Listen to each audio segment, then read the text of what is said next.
درود دوستان عزیز، برنامه نوبتی سالم بیمانید را پیشنهاد شما می‌نماییم و امروز در مورد غدود زیر معده صحبت داریم. در این صحبت ما را همراهی میکنند نامزد علم‌های طب مهراج خوجامرادов، دکتر اندوکرینولوگ حمزه حسنов. خوش آمدید. غدود زیر معده غدود اعضای هاضمه است که شیره حاصل میکند. غدود زیر معده همزمان فعالیت اندوکرینی نیز دارد. آن در قسم بالایی شکم در سطح مهره‌های یکم و دومی کمر جای گرفته است. غدود زیر معده شکلی درازرویه داشته از قسم سر، تنه و دم عبارت است. تاثیر منفی رسانیدن به غدود زیر معده میتواند آن را به بیمارشوی گرفتار نماید.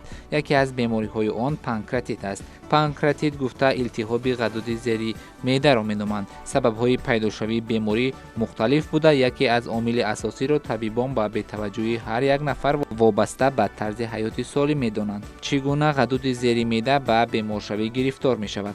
چرا بیماری به میان می‌آید؟ چگونه می‌توان از بیماری پانکراتیت دور بود و راه‌های معالجه آن چگونه است؟ به این و دیگر سوال‌ها در ادامه برنامه متخصصان ساحه پاسخ می‌گویند.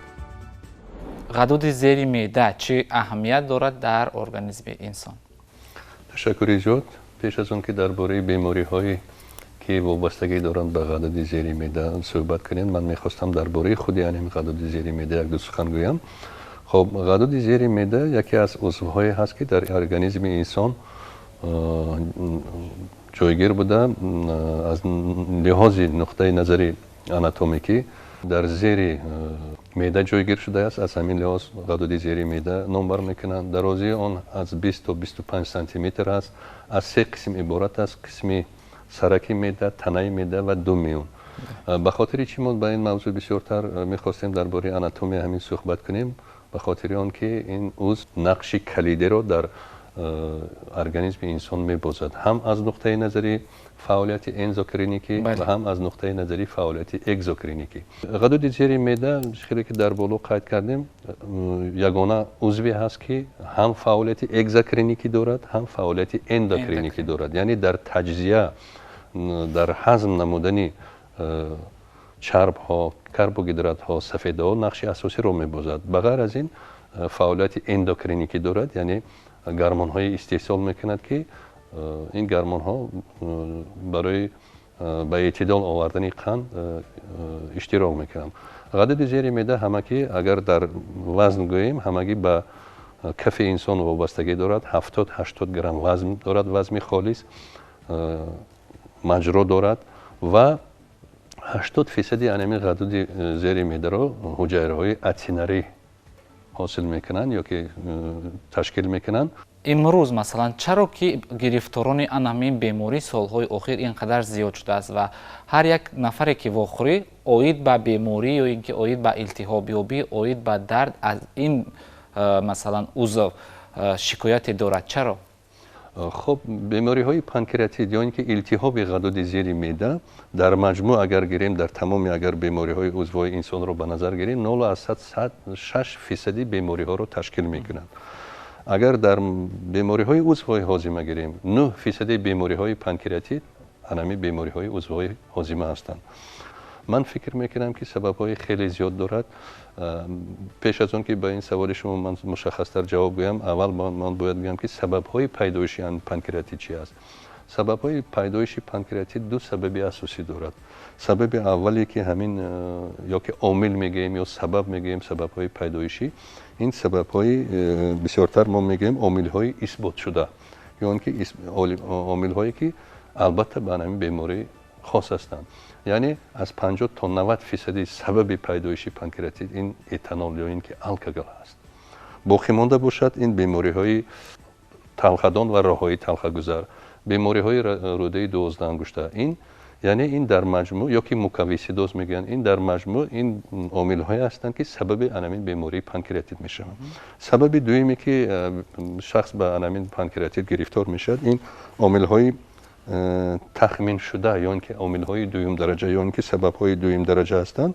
اینها میتوانند که مثلا هیپرپاراتیروز میگن، نوراسایی سفیده ها میشود، مثلا عفونت یا اینکه سیرایت شوی با واسطه هر گونه میکروب ها پیدایشش است، صدمه یا اینکه تروما میگن، ترومای غدود زیر، این عامل ها عامل های دوم درجه هستند. یعنی این گروه دوم رو تشکیل میکنند.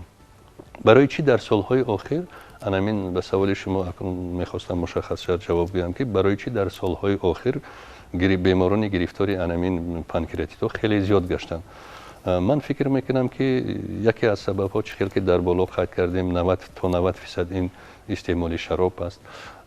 به همگان معلوم است که در سالهای آخر بیماران گرفتاری فربهی خیلی زیاد شده هستند. این هم به همین وابستگی دارد. سبب سومی که همین بیماری ها زیادتر گشتن من فکر میکنم که به خوراک وابستگی دارد. یک سبب دیگر رو من میگم که کم حرکتی حتی میتواند که به همین سبب زیاد شدن بیماری های غدود زیری معده وابستگی داشته باشد. تشکر زیاد. و طور در نوار آمده شده است، مثلا نشان داده شده است که همون غدود زیری معده در حالت سالمی و حالت بیماری. من میخواستم پرسان باشم که مثلا گفتید سبب ها باعث میشن که بیماری پیدا شود، یعنی چگونه بیماری پیدا میشود؟ التهاب مییابد یا اینکه زخم پیدا میشود یا اینکه چیست؟ در یک شبانه روز غدود زیر معده تا 2.5 لیتر شیره استحصال میکند که برای هضم کردن انامینو استحصال.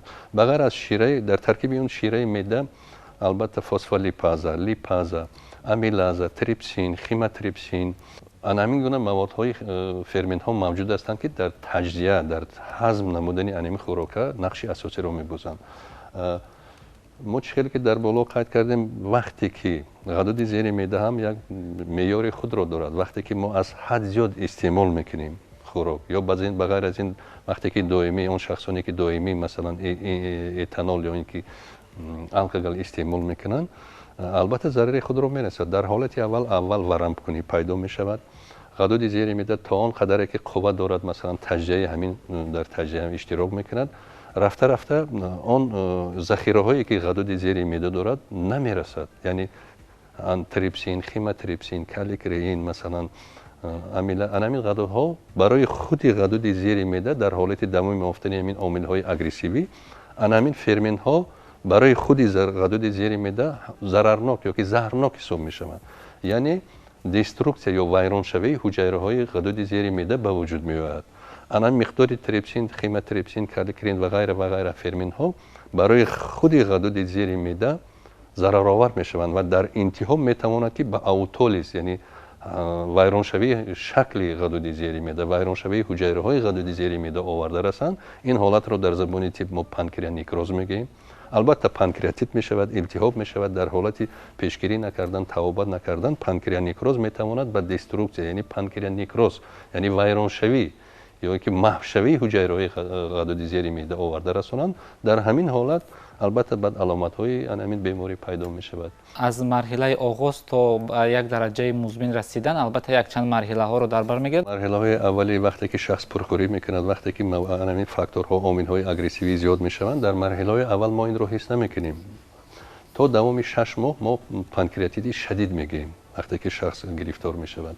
بعدی که طولانی همین التهاب، همین علامت های پانکریاتیت دوام مییابد، ما علاقه میتوانیم گفتن که یعنی شخص گرفتاری پانکریاتیت مزمن است. خب چی حالت روی میدهد؟ علامت های همین پیدایش پانکریاتیت یا که روز زدن همین پانکریاتیت دو عامل اساسی دارد. یکم درد.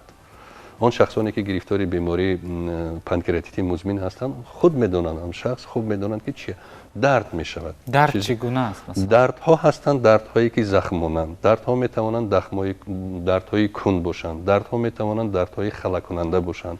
دردها میتوانند دردهایی که تسمه مانند یا که به زبان ایتالوی روسی گوییم اپایاسیویشی بوری تسمه مانند. یعنی خصلت درد هر گونه میتواند. این از خوراک، این از همین عامل های اگریسیوی وابستگی دارد. یعنی دردهای کند، دردهای خلع مانند، دردهای زخم مانند، دردهای تسمه مانند.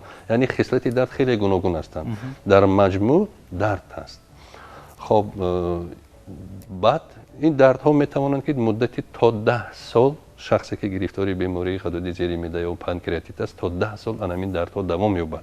یعنی یک مرحله ما میگوییم خروج و مرحله رمیس یعنی از بین رفتن همین درد می شود. بغیر از درد علامت های دوم درجه یا علامت های دیگر پانکریاتیت مزمن این نارسایی فعالیت اگزوکرینیکی چی می شود؟ می تواند میتیاریز یعنی دمیش شکم، می تواند دلبرحضوری، می تواند شکم روی، می تواند برعکس مثلا قبضیت پیدا شود. یعنی علامت های دیسپپسی میگیم ما این رو علامت های دیسپپسی که به انامین پانکراتیت خاص هستند. بعد 10 سال توبت وقتی که انامون ذخیره های غدود زیر معده کم می شود ما درد رو حس نمیکنیم، درد نیست، لیکن علامت های دیسپپسی میتواند تمام حیات دوام کند. در حالت کمی مثلا رعایت نکردن رژه خوراک میتواند که انامین شکلی که در بلوگویی گفتیم علامت های دیسپپسی یعنی شکم روی، دمیش شکم، دیسکامفورت یا ناراحت حس میکند. خب باد برای مثلا این علامت های دوم درجه یا که وابستگی دارند با نارسایی فعالیت اگزوکرینیکی غدود زیر معده پیدا میشوند. تشکر و بیاید اینجا صحبت رو اوید به فعالیت اندوکرینیکی همین غدود زیر معده با حمزه حسنов تمام میدیم. قسمت اندوکرینی این در دومی آن غدود زیر معده جایگیر است که در آن جزیره لانگرگانس میگن که چهارصد گفتن آن رو به نام همون عالم اختراعکار مانده شده است و آن جزیره لانگرگانس 4 نمود حجره خارج میکنند: الفا حجره، بتا حجره، دلتا و پی حجره.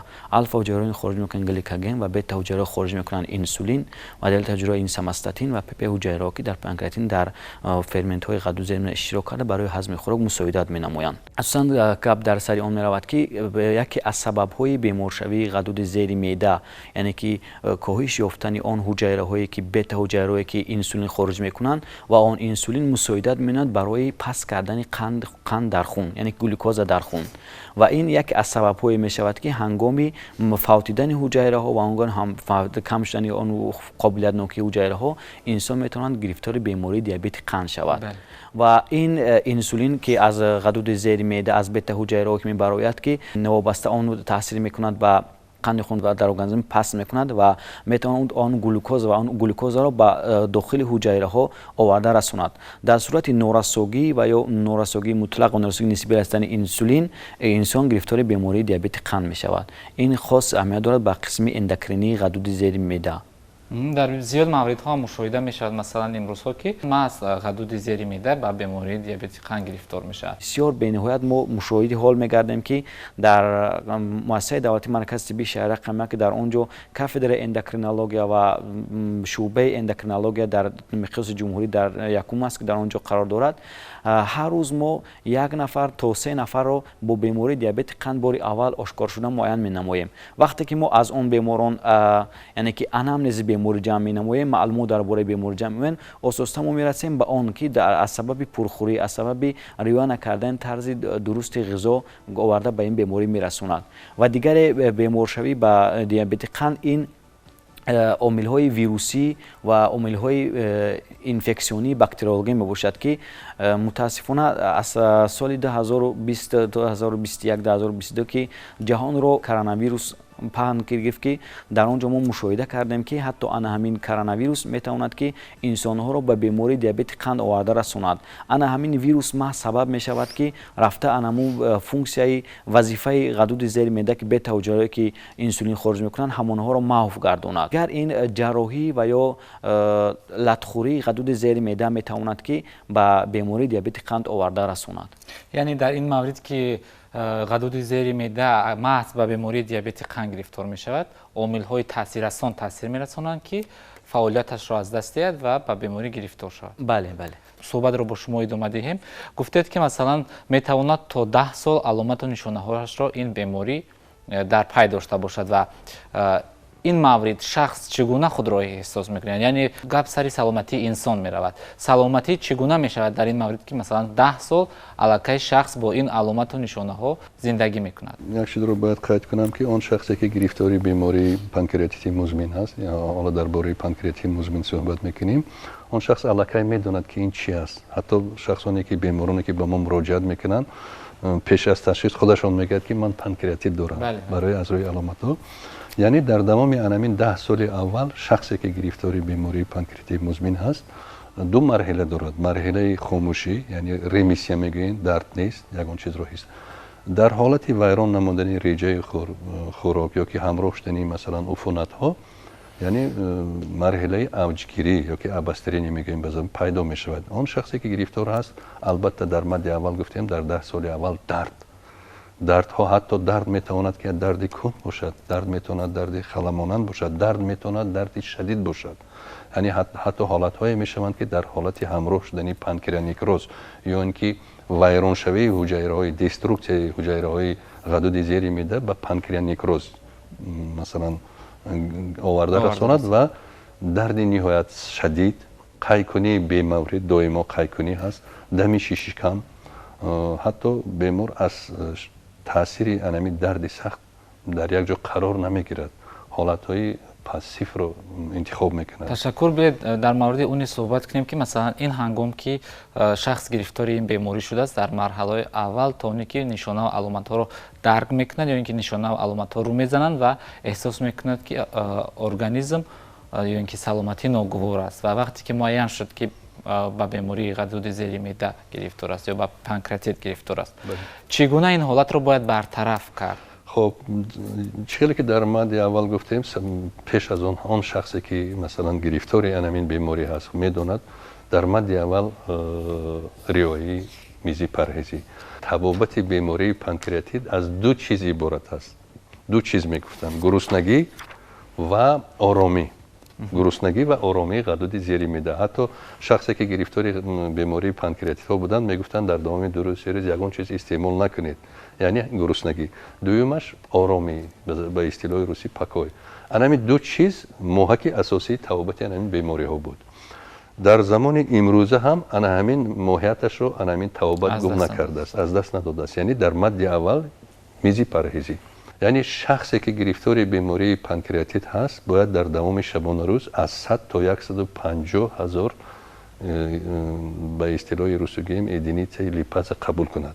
برای همین امروز فرمین هایی هستند که مقدار لیپاز در ترکیب انامین فرمین ها از 20 تا 50 هزار هست. یعنی در ماده اول پرهیز، ماده دوم مواد های ضد التهابی، در ماده سوم فرمین ها انامین توابت انامین بیماری ها هست. تشکر. من فکر میکنم که هنگامی که صحبت سر انامون میزی پرهیزی میرود علاقه همگان میدونند که مثلا سخن اطرافی انامون رعایت رژه خوراک است، مثلا دست کشیدن از خوراک یا اینکه تا اندازه دور بودن از خوراک های وزنی است، ولی که امروز مثلا بسیاری از نفران میدونند که مثلا رعایت نکردن رژه غذا، رعایت نکردن همون میز پرهیزی میتواند باعث پیدا شوی یکشان بیماری ها گردد و مسلم است که این مثلا علم اثبات کرده است که استعمال نادرست غذا البته باعث پیدا شوی یک قطار بیماری ها است، ولی دیده و دانسته مثلا این رژه رو ویران میکنند. وقتی که انسان گرفتار بیماری دیابت قند میشود در آنها اول شکایت ها پیدا می شود، تیز آبنوشی زیاد، تیز پیشاب کنی، خراب شوی و خیره شوی چشمان پیدا می شود، درد و سوزش پای ها پیدا می شود. و بیماری دیابت قند این خود یک بیماری می باشد که ما در بالا قید کردیم، این علتیابی بتا حجیره غدود زیر معده می باشد. اساسی بیماری دیابت قند این رعایت کردن پرهیز است، یعنی در رژه خوراک رعایت کردن میز پرهیزی رقم 9 است که در اونجا من از کربوهیدرات های سودا و من کردن از نوشاکی های گازناک و اسپیرتی، من شدن از شیرینی ها، من کردن از خوراک های دومی سرغذا، از کم استفاده بردن روغن سرروغن.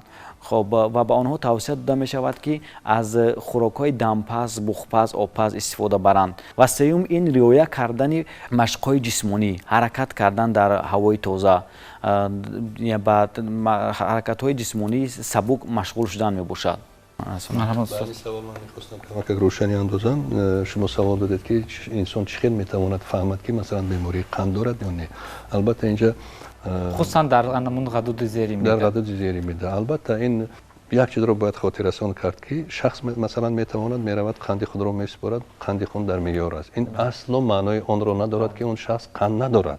برای مشخصتر تشخیص نمودن گروه های آسیب پذیر هستند. اون شخصانی که وزن زیادتی دارند، این گروه آسیب پذیر نسبت قند. آن کودکانی که وزن زیادتی از حد دارند، این هم گروه آسیب پذیر داخل میشوند. آن شخصانی که در ارثی خود یا بابا یا پدر یا مادری خود مثلا بیماری دیابت قند دارند، اینها حتما باید مثلا از تشخیص گذارند برای که محرک‌های ارثی هم دارد این بیماری قند دیابتی قند. بغیر از اون که مثلا ما تشخیص کردیم تحلیل کردیم قند خون در معیار هست، این اصل و معنای اون رو ندارد که شخص قند ندارد. برای معین کردن دقیق تر کردن ما یک نمودی تحلیل هست که مثلا می‌بینیم گموگلوبینی گلیکولیز شده شخص تحلیل می‌سپارد، گموگلوبینی گلیکولیز شده میگوید که مثلا همین شخص آیا گرفتاری دیابتی قند هست یا پیش از گرفتاری دیابت قند یا اینکه سکریتی ساخرین دیابتی پنهانی برای انیق کردن همین تحلیل ها رو میگذارند. یعنی تحلیل باید عمیق‌تر باشد. بغیر از این اون شخصانی که ما اگر فعالیت اگزوکرینی همین رو به نظر گرفتنی باشیم تحلیل های مشخص موجودند، مثلا سپوریدن پیشاب برای دیاستازه معین نمودنی دیاستازه غدد زیری معده یا امیلازه خون مثلا، یا که یک تحلیل بسیار جالب و مشخص تر هست الاستازه میگیم ما، الاستازه خون رو هم در پیشاب هم در خون هم در فضله، یعنی الاستازه همین خون رو سپوریده نتیجه اون رو به اینومت گرفته ما میتوانیم گوییم که اون شخص گرفتاری بیماری هست یا نه. در اطراف اصول‌های طبابت صحبت کنیم که اگر در این مورد مثلا در مورد بیماری غدود زیری معده هم در سمتی که مثلا فعالیت اگزوگنی میکند هم در سمتی که فعالیت اندوکرینیکی میکند چگونه طبابت مییابد؟ مثلا با این سوال شما من قسما جواب گفتم، یعنی در چه که اون شخصانی که گرفتار است البته گرفتار شدن علامت ها پیدا شد البته به طبیب مراجعت میکند به دکتر مراجعت میکند. در مد اول چه که گفتیم پرهیز، دست کشیدن از اون موادهایی که سبب بیماری یعنی پرخوری، دست کشیدن از الکل، از همین چیزا، یعنی اون به خودی بیمار وابستگی دارد. طبابت دوم درجه آن رو مثلا بعد معاینه طبیب چه که من گفتیم موجه ضد التهابی، فرمنت ها، اسپازمولیتیک ها آن همینطور اجرا میکنن، یعنی به طبیب وابستگی دارد. در حالت پیدا شدن مثلا بیماری دیابتی قند البته زیر نظارت اندوکرینولوژ یا غدودشناس. هنگام گرفتار شدن به بیماری دیابت قند به بیماران توصیه داده می شود که اولا یکم این قبول کردن داروهای قندپس کننده و یا خمولین طبابت وابسته به مقدار قند خون و توصیه طبیب حتما، و دوم این رعایت کردن پرهیز و سوم این مشق جسمانی که با آنها توصیه داده می شود که همین اگر همین سه چیز رو شخص گرفتاری بیماری دیابت قند رعایت کند مثل انسان سالم می تواند که زندگی و فعالیت نماید. و بیماری دیابت قند متاسفانه امروز هر نفری که هر شخصی که به بیماری دیابت قند گرفتار می شود گویا با او زندگی تمام شده است، یک فاجعه است. اما ما با آنها توصیه می دهیم که این یگان فاجعه نیست، این یک بیماری است که اگر که انسان خود آن را کنترل کرده تواند می تواند که چند سالی که خداوند با او عمر داده است می تواند زندگی کند مثل ما و شما. فقط که وقتی که فهمیدن و گرفتار شدن بیماری دیابت قند خود را آشکار کردند و فهمیدن باید درباره بیماری دیابت قند خود معلومات پوره داشته باشند که آنها باید چی را خورند و چند قدر خمولین قبول نمایند و چی را نخورند و چی کار باید کنند، کدام کار را انجام دهند. خوب مثلا که در سن 50 مثلا 45 در سن 35 بیماری دیابت قند داشتند تا آن زمان با آنها تمام محصولات ها اجازت بود خوردن. وقتی هنگام گرفتار شدن به این بیماری آنها باید که از این چیزها دست کشند. خب طریق بریان و طریق خوراک‌های دیگونه طریق آبپز، بخپز، دمپز باید استعمال نمایند. آن میوه‌جات‌ها، سبزیجات‌های تر و تازه باید همه روزه استعمال نمایند. در مرحله آخر این چگونه فاجعه یا اینکه چگونه خطر را برای انسان به میان می‌آورد؟ یکم موردی که ما گفتیم این پانکرانیکروز یعنی ویرانشوی، دیسترکسیون حجایره‌های وای، شخص میتواند محو شود. در حالت یوری تجلی اولیه نرساندن، در حالت توابت درست نگرفتن از پانکرانیکروز میتواند شخص فقط این فاجعه است. یعنی 4 آرزه اساسی ما نامبر کردیم، یعنی پانکرانیکروز، سرطان معده، دیابت قند، ناگزارش روداین آرزه‌های اساسی هستند، لیکن آرزه‌هایی که دوم درجه هستند خیلی زیاد هستند. آن تشکر زیاد میگویم با شما برای که آمدید در برنامه و در مورد بیماری غدود زیر معده برای ما و تماشابین برنامه ما معلومات دادید و فکر میکنم که این یک موضوع خیلی فراخ است. اوید به دیگر پهلوها در برنامه بعدی حتما که با شما صحبت خواهیم داشت. و دوستان عزیز برنامه سالم بمانید بود پیشنهاد شما و در آخر همین را گفتنی هستم که سعدی بزرگوار میگوید بانی آدمی اعضای یکدیگر است که در آفرینش یک گوهر است چو عضو به درد آورد روزگار дигар рӯзҳоро намонад қарор. аз ин лиҳоз саломатии худро гиро медонед. то ҳамеша солим бимонеду хуш зиндагӣ кунед.